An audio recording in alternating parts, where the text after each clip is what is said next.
आज आपण बनवणार बटाटा वडा। उकळवताना हळद टाकणार। आपण 4 शिट्ट्या काढणार।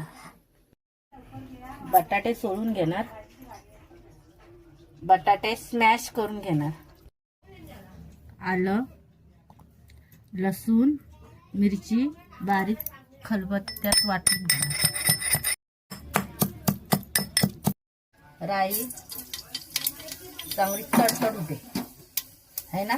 कढीपत्ता, हिंग, केलेलं वाटण सर्व टाकणार।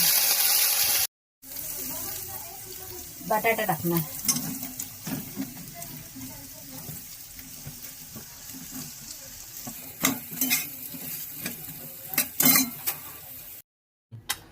वडापाव बरोबर खायला लसूण चटणी बनवूया।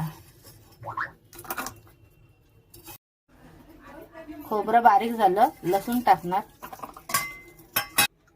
तिखट मसाला थोडासा,